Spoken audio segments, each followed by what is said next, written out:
What is up, everybody? This is Tristan from Florida Moto Talk.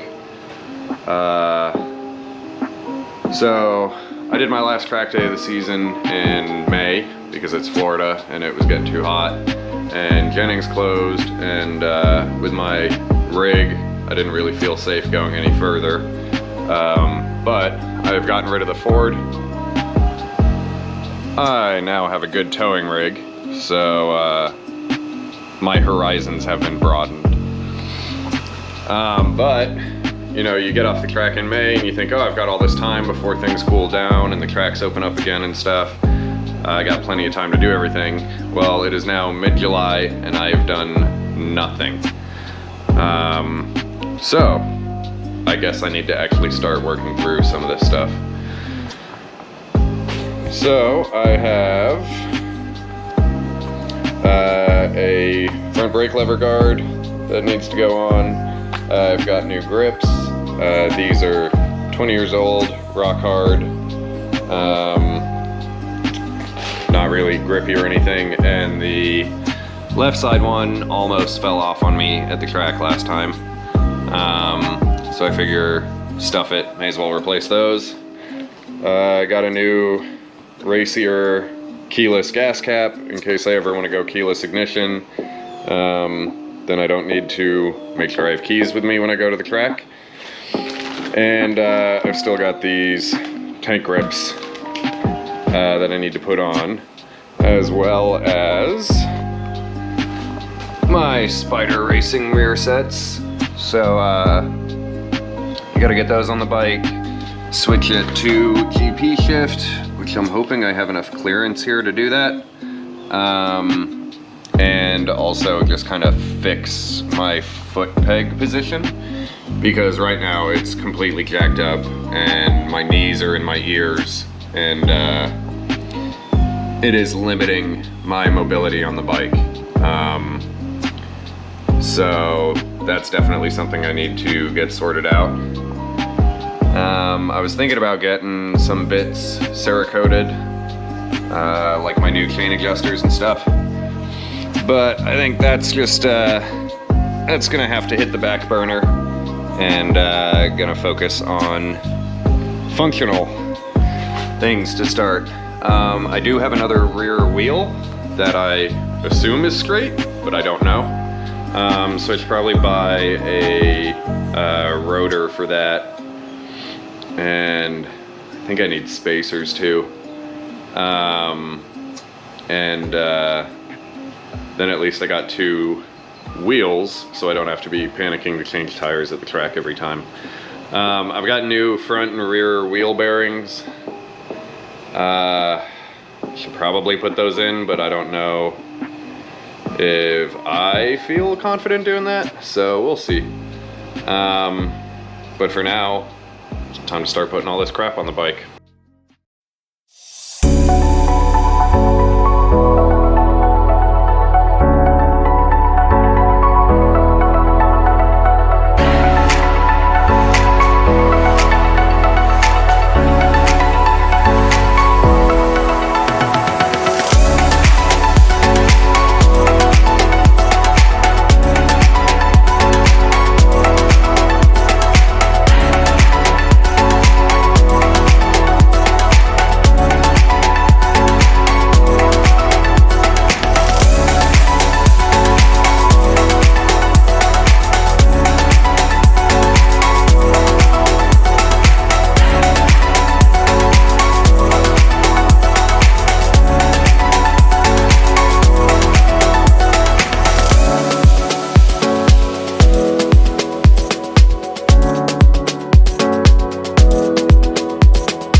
I'm on day like 13 of a cold or flu or whatever the heck is going on. So my brain's not working right, and I spent half the time looking for tools, and then my GoPro died. But we got one side on. So I'm going for a much more relaxed position, because like I said, I think I had my knees in my ears before and it was limiting my mobility. So I'm just gonna guess at a more relaxed position, and then won't really be able to test it until I get to the racetrack. So it came with no instructions. I have no idea how to attach the spider brake peg doodad, which I'm not super concerned about, but probably should figure that out, just because it'll look nicer. And with the exhaust shield, there's no room for the heel guard that came with the exhaust. So, as much as this is a pretty little piece, I'm just gonna skip it. So there'll be room for it on the other side because there's no exhaust guard there. So I'm gonna call it a day, because as you can probably see by my bright red face, I feel like crap.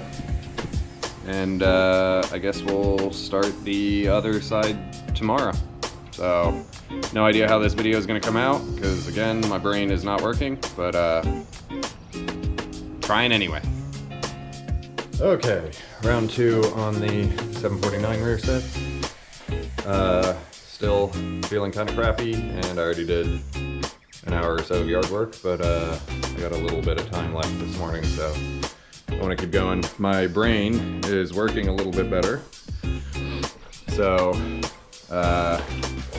even though I don't have any instructions, I've kind of figured out what goes where.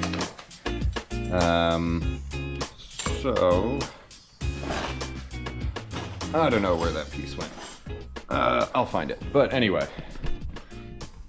so we've got our rear brake pedal here, which I never ever use unless I'm off track, and when you need it, you really need it.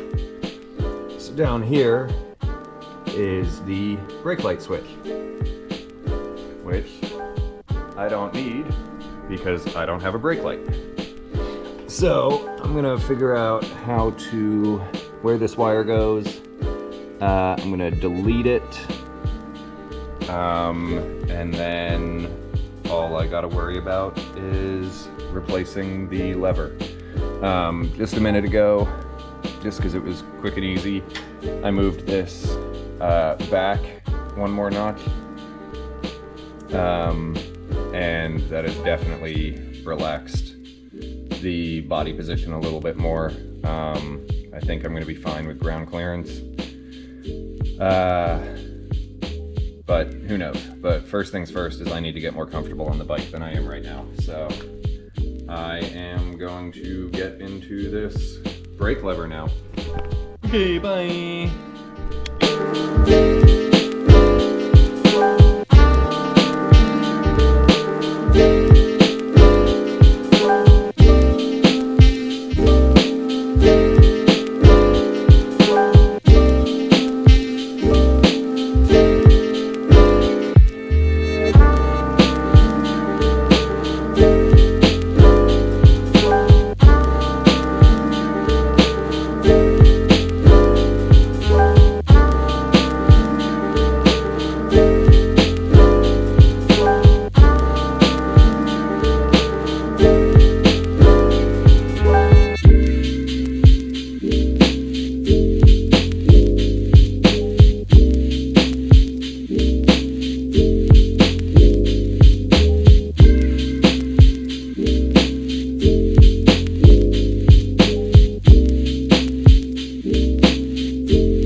done. Still gotta tweak positioning and I don't know, I don't appear to have enough spring tension. So I hit the rear brake and then it stays there. So I'll figure that out. It's okay.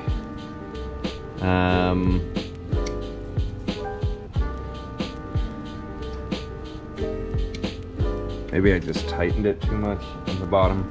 I don't know, but I got stuff I gotta go do, so I'm gonna call that for today. So I'm sure there's experts out there who may have watched this and are cringing because I'm awful, but it's gonna work and it looks nice and my body position is better, so I'm happy. All right, thanks for watching, guys. We'll keep this going.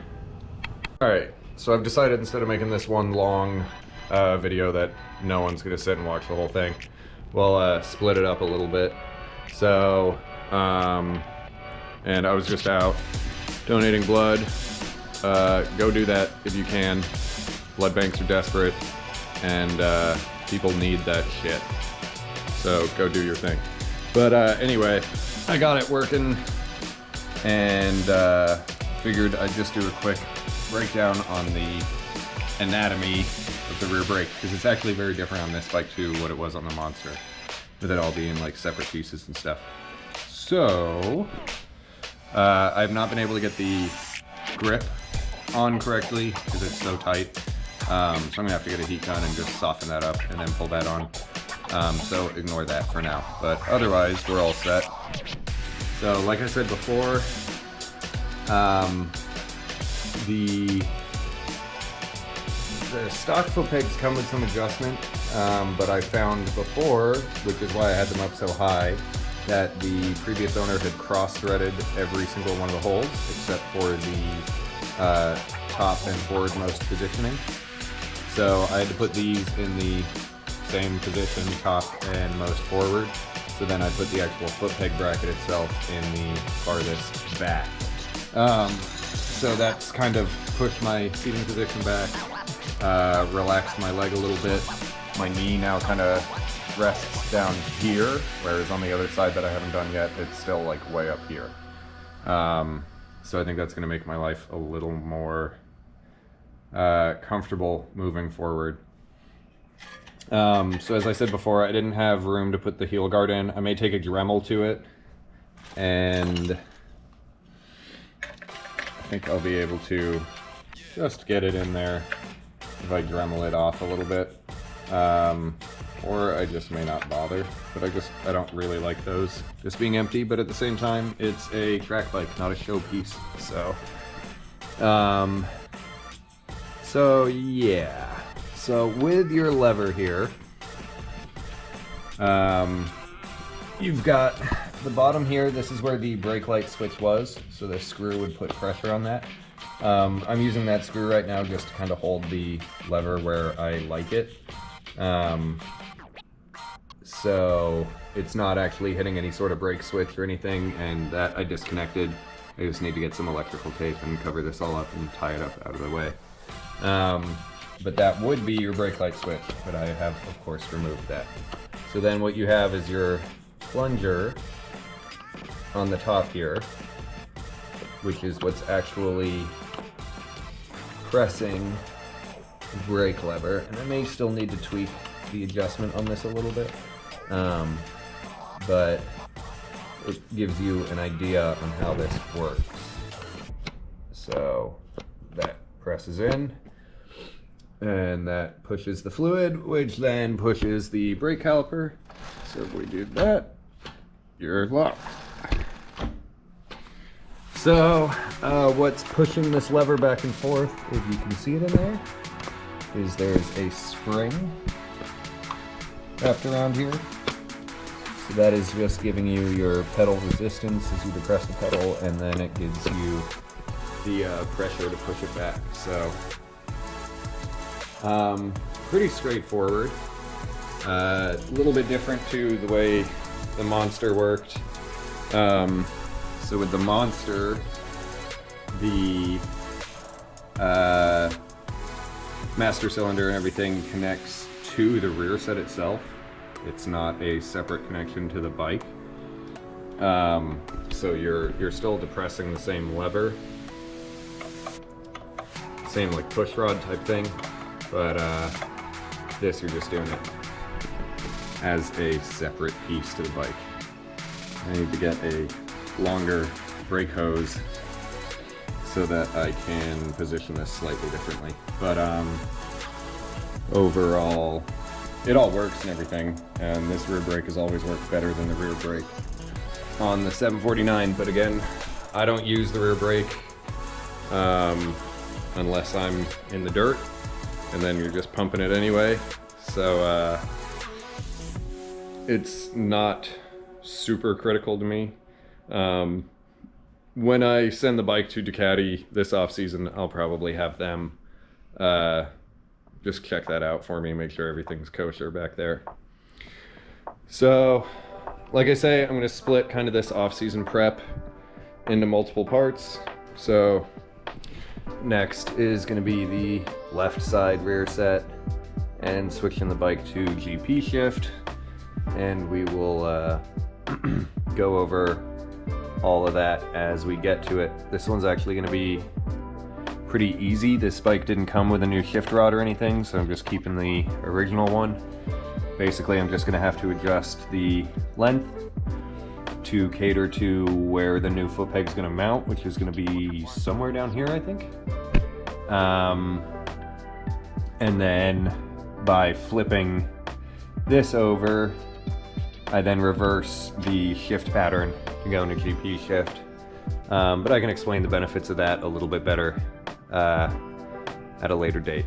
So I also just remembered when I took the bike to Ducati for the Desmo service, they kind of routed my cables and hoses a little funky up here, which I guess I'll probably just have them adjust, but it's starting to split this fuel line and rub it raw, which with it being a fuel line makes me super nervous that everything's gonna go boom one day. So I'm gonna have Ducati take care of that as well in the off season, because I don't feel like lifting the tank. It's a huge pain in the ass on this bike. So if I've already got those guys replacing the rear shock for me when I do that, may as well just have them fix that hose routing and stuff and make sure the hose is okay. So yeah, that sums up the right side rear set and brake lever situation. It was actually easier to do than the Monster on the 749, but I think with the 749 they kind of expect you to replace it, as that's more of a track type bike.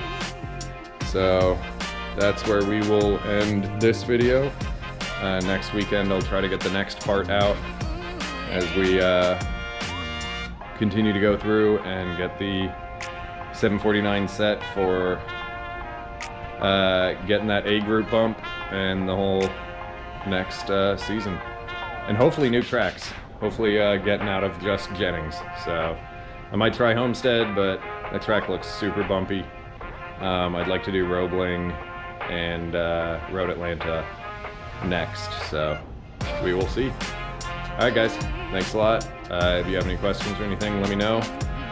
Clearly I'm an amateur, but I kind of figure this shit out as I go along. So there you have it. Thanks guys.